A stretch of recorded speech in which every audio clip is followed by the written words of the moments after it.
बिस्मिल्लाहिर्रहमानिर्रहीम। प्यारे बच्चों अस्सलाम वालेकुम। बेटे sir Zafar computer science assistant professor DPS college उकाड़ा। तो आज हम बेटे आपका 8वां लेक्चर स्टार्ट करेंगे, चैप्टर नंबर 2। जैसा कि आपको पता है हम पढ़ रहे हैं, और आज चैप्टर नंबर 2 के अंदर जो हमारा टॉपिक है उसका नाम है बुलियन अलजेब्रा। ये न्यू बुक बेटे जो आई है ना, उसमें ये टॉपिक मौजूद है बुलियन अलजेब्रा का।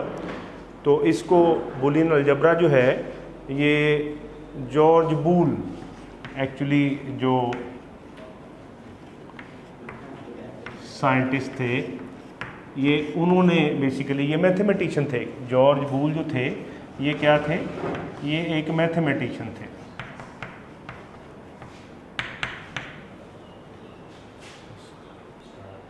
जी बेटे, तो ये जॉर्ज बूल जो थे ये बेसिकली क्या थे, एक मैथमेटिशियन थे, और इन्होंने अपने मैथमेटिक्स के प्रॉब्लम्स को सॉल्व करने के लिए क्या किया था, कुछ सेट बनाए थे, कुछ आप यूँ कह सकते हैं कि रूल्स बनाए, कुछ कवानीन बनाए। उन कवानीन को इसने कहा कि ये एक अलजबरा है, मैथमेटिकल अलजबरा है, और उसके नाम की मुनासबत से उसको ऑनर देते हुए उसका नाम रख दिया गया बुलियन अलजबरा। अब बुलियन अलजबरा जो है बेसिकली बेटे कंसिस्ट करता है, या यूँ कह लें मुश्तमिल होता है किन चीज़ों पर। उसमें जो सबसे इम्पॉर्टेंट चीज़ होती है उसको कहा जाता है बुलियन प्रोपोजिशन। बुलियन प्रोपोजिशन है क्या, एक ऐसा sentence, a sentence which can be true और फॉल्स, यानी एक ऐसा सेंटेंस जिसका रिजल्ट आपको किस में मिले, या तो ट्रू में मिले या फॉल्स में मिले बेटे, तो हम उसको कहेंगे ये हमारे पास क्या है, ये बुलियन प्रोपोजिशन है। मिसाल के तौर पर इसकी काफ़ी सारी एग्जांपल हम ले सकते हैं। जैसे मिसाल के तौर पर हम कहते हैं जी कि टुडे इज़ संडे। ये एक मैं सेंटेंस लेता हूँ कि मैं लिखूँ कि टुडे इज़ संडे, तो डेफिनेटली इसका आंसर क्या होगा, येस या नो में आप कहेंगे ना, तो इसका आंसर होगा कि no, today is not Sunday, या आप सिंपली नो भी कह सकते हैं। यानी ये क्या होगी, मेरे पास एक ये प्रोपोजिशन होगी। तो ऐसी वो तमाम स्टेटमेंट्स जिनके आंसर ट्रू फॉल्स में नहीं आएंगे, हम उनको प्रोपोजिशन काउंट नहीं कर सकते, बुलियन प्रोपोजिशन वो नहीं कहला सकती। मिसाल के तौर पर मैं कहता हूँ जी, हम एक सेंटेंस लेते हैं, किसी से पूछा जाए कि व्हाट इज़ योर नेम, आपसे क्वेश्चन किया गया कि व्हाट इज़ योर नेम। अब ये व्हाट इज़ योर नेम जो होगा बेटे, तो इसका जवाब कभी भी आप ये नहीं देंगे कि व्हाट इज़ योर नेम के आंसर में आप कह देंगे येस या नो। हमेशा क्या करते हैं, जिससे पूछा जाता है वो अपना नाम बताता है। तो इसलिए हम कहेंगे कि ये वाली स्टेटमेंट जो है ये क्या बुलियन स्टेटमेंट है या बुलियन प्रोपोजिशन है, नहीं, ये बुलियन प्रोपोजिशन नहीं है। हाँ, ये वाली स्टेटमेंट जिसके अंदर हम कह रहे हैं टुडे इज संडे, तो इसका मतलब क्या है कि हम सिर्फ इंक्वायर कर पूछ रहे हैं क्या आज संडे है, तो इसका आंसर जो आएगा वो येस या नो में आएगा। तो ऐसी स्टेटमेंट्स जिनका आंसर आप येस नो में दे सकें उनको कहा जाता है, ये क्या है, ये बुलियन प्रोपोजिशंस है। ठीक है, अब इन स्टेटमेंट्स को कई हवालों से आप जांच सकते हैं, कई हवालों से परख सकते हैं, लेकिन कंप्यूटर साइंस के अंदर इनका बेटे ऐसे होता है कि हम क्या करते हैं, हम इनको डिफरेंट वेरिएबल्स या डिफरेंट वैल्यूज़ दे लेते हैं। अब होता क्या है कि ये जो स्टेटमेंट है टुडे संडे, या ये कह सकते हैं आई am Pakistani,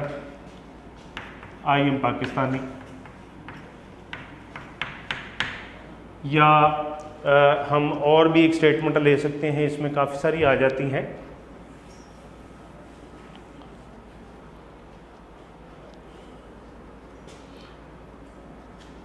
Punjab is capital of Pakistan, तो ये भी क्या है हमारे पास बेटे, ये क्या बन गई, ये बुलियन प्रोपोजिशन बन गई। अच्छा, अब इसमें ये जितने भी स्टेटमेंट्स हैं ये सारी की सारी क्या कहलाएंगी, बुलियन प्रोपोजिशंस कहलाएंगी, और डेफिनेशन भी वही है। हाँ, इनके अगेंस्ट जो हमें रिजल्ट मिलता है, फिर सुन लें, बुलियन प्रोपोजिशन के अगेंस्ट हमें जो रिजल्ट मिलता है वो रिजल्ट कहलाता है, वो इसकी ट्रुथ वैल्यू कहलाती है। क्या कहलाती है बेटे, इसकी ट्रुथ वैल्यू कहलाती है। ये ट्रुथ वैल्यू जो है या तो ये ट्रू हो सकती है और या ये फॉल्स हो सकती है। ट्रूथ वैल्यू हमेशा दोनों में से एक ही होगा ना उसके पास, या वो वैल्यू ट्रू होगी या वो वैल्यू क्या होगी, फॉल्स होगी। अगर तो वो ट्रू हो तो हम उसको बाइनरी नंबर सिस्टम के अंदर 1 कहेंगे, और अगर वो फॉल्स है तो हम उसको बाइनरी नंबर सिस्टम में 0 कहेंगे। ठीक है बेटे। अब इसका मतलब ये है कि कंप्यूटर को इनमें से एक नंबर जाता है, एक डिजिट जाता है, या 0 या 1। किसमें? Punjab is the capital of Pakistan. तो इसका आंसर क्या है, आप बताएं क्या है इसका answer? Punjab is the capital of Pakistan? नहीं, ऐसा नहीं है ना। पाकिस्तान का कैपिटल कौन सा है? इस्लामाबाद। पाकिस्तान का कैपिटल कौन सा है? इस्लामाबाद। तो इसका आंसर क्या हुआ? फॉल्स हुआ इसका आंसर। इसका मतलब है कि कंप्यूटर को जो इसके अगेंस्ट रिजल्ट मिलेगा वो मिलेगा 0, या कंप्यूटर जो इसके अगेंस्ट रिजल्ट जनरेट करेगा, बनाएगा, वो क्या बनाएगा? 0। अच्छा, अब ये जो 0 है ये इसकी क्या होगी बेटे? Truth value. प्रोपोजिशन स्टेटमेंट के अगेंस्ट जो हमें रिजल्ट मिलता है वो क्या कहलाती है? उसकी ट्रूथ वैल्यू कहलाती है। ठीक है। अब ये ट्रूथ वैल्यू कौन कौन सी हो सकती हैं? या 0 हो सकती है या 1 हो सकती है। अच्छा, अब ऐसा भी हम बेटे कर सकते हैं क्या? अब इन ट्रूथ वैल्यू को कहीं स्टोर कर लें। स्टोर तो करना पड़ेगा, यानी मिसाल के तौर पर मैंने लिखा आई एम पाकिस्तानी, तो इसका रिजल्ट मेरे पास क्या आएगा? 1, यानी यस। ठीक है ना। तो इसका आंसर जब 1 आएगा, ये 1 मैंने कहाँ पे रखना है? उसका हल बेटे एक और होता है। हम ये करते हैं कि हम इन स्टेटमेंट्स को कुछ अल्फ़ाबेट, कोई एक नाम या यूं कह लें कोई एक अल्फ़ाबेट करेक्टर दे देते हैं। मिसाल के तौर पर मैं कह देता हूँ जो Q इज़ इक्वल टू, जैसे हम मैथ में करते हैं, बिल्कुल ऐसे, Q is equal to I am Pakistani sorry. तो Q हमने दे दिया किसको? इस स्टेटमेंट को। अब जो हमारा रिजल्ट आना है इसका, यानी जो इसकी आउटकम आनी है वो क्या आनी है? 1 आएगी ना। स्टेटमेंट ट्रू है। जब ये 1 आएगी इसका मतलब Q में क्या स्टोर हो जाएगा? 1 स्टोर हो जाएगा। इसी तरह से फर्ज करें मैं कहता हूँ ये P है, Punjab is capital of Pakistan. अब पंजाब पाकिस्तान का कैपिटल तो है नहीं, तो इसकी आउटपुट हमारे पास क्या आएगी? 0। अब ये 0 कहाँ पे स्टोर हो जाना है? इस पे स्टोर हो जाना है। अच्छा, तो इन वैल्यूज़ को, ये जो ट्रूथ वैल्यूज़ होती हैं, इन वैल्यूज़ को फिर हम बाद में अपने प्रोग्राम के अंदर कहीं भी बवक्त ज़रूरत इस्तेमाल कर सकते हैं, और जो काम लेना चाहें वो इनसे ले सकते हैं। यानी इसके बेस पर हम आगे रिज़ल्ट जनरेट कर सकते हैं, और उस रिज़ल्ट की बुनियाद पर, या यूं कह लें जो काम आपने किया है उसकी बुनियाद पर कुछ आगे मज़ीद कंप्यूटर से आउटपुट लेना चाहें तो वो ले सकते हैं। बात समझ आ गई बेटे? अच्छा, ये तो एक छोटा सा काम था कि ट्रूथ वैल्यूज़ क्या होती हैं और ये बुलियन प्रोपोजिशंस क्या होती हैं। अच्छा, अब इसमें आगे चलते हैं फर्दर, थोड़ा सा और आगे चले और आगे बेटे कहाँ पे जाना है हमने? हम ये देखते हैं कि ये वैल्यूज़ जो मिल रही हैं, ट्रूथ वैल्यूज़, ये P को मिल गई, ये Q को मिल गई, अगर हमने इनके थ्रू कोई ऑपरेशन परफॉर्म करवाना है, ठीक है, अगर हमने इनके थ्रू कोई ऑपरेशन परफॉर्म करवाना है तो उसको बेटे कहा जाएगा लॉजिकल ऑपरेशन। क्या कहा जाएगा उसको? उसको कहा जाएगा लॉजिकल ऑपरेशन। अब ये जो लॉजिकल ऑपरेशन होगा ना बेटे, याद रखिएगा, ये लॉजिकल ऑपरेशन ऐसा होता है जिसमें हम किसी एक स्टेटमेंट को एनालाइज करते हैं, या एक से ज़्यादा स्टेटमेंट, 2 हो सकती हैं, 3 हो सकती हैं। अब ये लॉजिकल ऑपरेशन परफॉर्म करने के लिए हमें इसमें कुछ गेट मिलते हैं, या यूं कह लें कुछ सिंबल्स मिलते हैं। उनको बेसिकली कहा जाता है, वो सिंबल जो हैं वो क्या कहलाते हैं? वो कहलाते हैं लॉजिकल गेट्स। वो क्या कहलाते हैं? लॉजिकल गेट्स कहलाते हैं। उसमें एक गेट का नाम है बेटे एंड, दूसरे गेट का नाम है और तीसरे गेट का नाम है नॉट। एंड और नॉट, ये 3 गेट मिलते हैं बेटे, ठीक है। अच्छा, अब ये जो गेट्स हैं ये वाले, ये इस तरह के हैं कि मैंने जैसे अभी आपको बताया कि हम किसी को एक स्टेटमेंट को ले लें और काम कर लें, या ऐसा हो सकता है कि हम एक से ज़्यादा स्टेटमेंट को लेके उस पर काम कर लें। जब हमने किसी एक स्टेटमेंट को इस्तेमाल में लाना है, किसी लॉजिकल गेट के ज़रिए से उसके ऊपर लॉजिकल ऑपरेशन परफॉर्म करवाना है, तो जो एक के ऊपर ऑपरेशन परफॉर्म करेगा उसको कहा जाएगा यूनरी। जो एक के ऊपर ऑपरेशन परफॉर्म करेगा वो क्या कहलाएगा? Unary gate. और जो एक से ज्यादा यानी दो के ऊपर ऑपरेशन परफॉर्म करेगा उसे बेटे कहा जाएगा बाइनरी गेट। जो एक के ऊपर ऑपरेशन परफॉर्म करेगा वो यूनरी और जो दो पे करेगा वो बाइनरी। ठीक है, अब यहां पे देखते हैं कि हमारे पास ये तीन है। अब ये तीन गेट जो है एंड और नॉट, इसमें से ये जो नॉट है ये यूनरी है बेटे, और ये जो दोनों हैं एंड और ये दोनों क्या हैं? ये बाइनरी। यानी इसका मतलब है कि ये एंड को और को दो दो स्टेटमेंट चाहिए, दो स्टेटमेंट्स को ये लेंगे, उन पे काम करेंगे और फिर उसके अगेंस्ट आपको एक ट्रुथ वैल्यू रिटर्न करेंगे। ठीक है, और जबकि नॉट जो होगा वो यूनरी है, वो क्या करेगा? किसी एक स्टेटमेंट को लेगा, उस पर काम करेगा और उसके अगेंस्ट आपको क्या करेगा?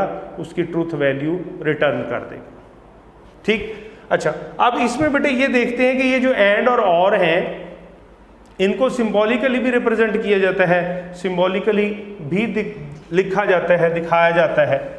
वो कैसे दिखाया जाता है? अब एंड और जो है इसका सिंबल है एंड का डॉट, और जो है इसका सिंबल है प्लस, और जो नॉट है इसका बेटे सिंबल है बार। ठीक है, जैसे मिसाल के तौर पर हमने दो स्टेटमेंट की, एक मैंने की P और एक मैंने की Q यहां पे सॉल्व की। अगर मैंने इनको एंड के साथ लिखना है, ठीक है ना, अगर मैंने इनको एंड के साथ लिखना है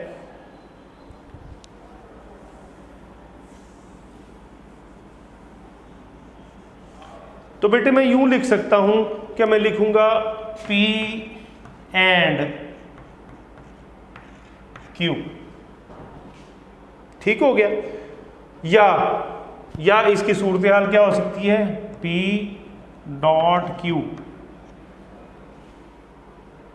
और अगर मैंने ये हो गया किसके साथ? ये दोनों हो गए किसके साथ? एंड के साथ। और अगर इसको मैंने बेटे और के साथ हल करना है, और के साथ, तो फिर मैं लिखूंगा P और Q। और अगर इसको सिंबॉलिकली लिखना है तो मैं लिखूंगा P प्लस Q। ठीक है बेटे, ये हो गया किसके साथ? ये होगा और के साथ। और जब मैंने नॉट के साथ, अब नॉट मैंने आपको अभी बताया कि ये क्या है? ये बाइनरी, यूनरी है, बाइनरी नहीं है। तो ये किसी एक डेटा आइटम पे काम करेगा। जैसे मिसाल के तौर पर सिर्फ Q के ऊपर काम कर सकता है, सिर्फ P के ऊपर काम कर सकता है। हम ये भी कर सकते हैं कि व्हाट इज ये टुडे इज संडे जो है, ये वाली स्टेटमेंट, इसको भी ले सकते हैं कि टुडे इज संडे। तो ये स्टेटमेंट इसको कोई वेरिएबल का नाम दे दें इसको, जैसे यहाँ पे PQ दिया है वहाँ पे कोई और दे दें, इसको भी लगा सकते हैं। तो जब हमने किसी एक वेरिएबल के साथ नॉट लगाना है उसको, तो क्या करेंगे? हम लिखेंगे नॉट Q या नॉट P, या सिंबॉलिकली रिप्रेजेंट करवाना है तो आप लिखेंगे Q के ऊपर बार डाल देंगे और इसमें P के ऊपर बार डाल देंगे। जी, बात समझ आ गई बेटे? यहां पे Q पे बार और यहां पे P पे बार। ठीक है, ये हो गया नॉट Q, ये हो गया नॉट P। जी बेटे, आगे चलते हैं। अच्छा, अब इनको, ये जो सिंबल मैंने आपको बताए हैं, ये डॉट है, ये प्लस है, ये बार है, तो इसको कुछ और भी नाम आमतौर पर दिए जाते हैं। ये सीरीज कहलाता है, ये पैरेलल कहलाता है, पैरेलल भी और सीरीज भी। हम ये नहीं कहेंगे कि ये सीरीज है, हम इसको सीरीज भी कह सकते हैं, डॉट का सिंबल भी रिप्रेजेंट कर सकते हैं, एंड भी कह सकते हैं। ठीक है, और जो है उसको हम और भी कह सकते हैं, प्लस का सिंबल उसकी रिप्रेजेंटेशन के लिए वो भी इस्तेमाल हो सकता है। हम इसको कहेंगे ये पैरेलल भी है। नॉट जो है वो नॉट भी कह सकते हैं और ये बार भी उसको रिप्रेजेंट कर सकती है, या हम उसको निगेशन में भी कह सकते हैं कि ये क्या है, ये नेगेटिव वैल्यू है, इसके लिए निगेशन। तो बेटे ये तीन हमारे पास सीरीज, पैरेलल और निगेशन के लिए ये 3 गेट्स जो लॉजिकल गेट्स कहलाते हैं, ये 3 गेट्स इसमें इस्तेमाल होते हैं।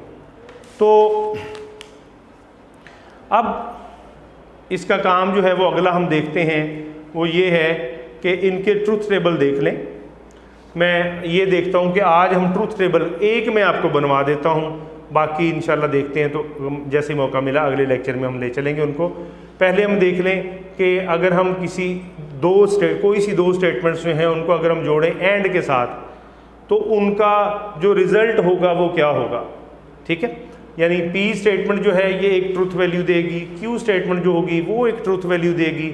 अगर इन दोनों को हमने कनेक्ट किया है एंड के साथ, तो फिर इसकी आउटपुट हमारे पास क्या आएगी, ये हम देखते हैं आज। इसको हम शो करवाएंगे बेटे एक ट्रूथ टेबल की मदद से।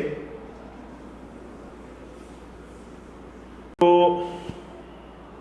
बल्कि ऐसा करते हैं बेटे, सुने, हम ऐसा करते हैं कि इसको एंड और की बजाय ये नॉट वाला पहले कर लेते हैं, चूँकि ये एक ही है तो ये दो हमारे पास जो है ये बाइनरी है, ये इंशाल्लाह अगले लेक्चर में करेंगे।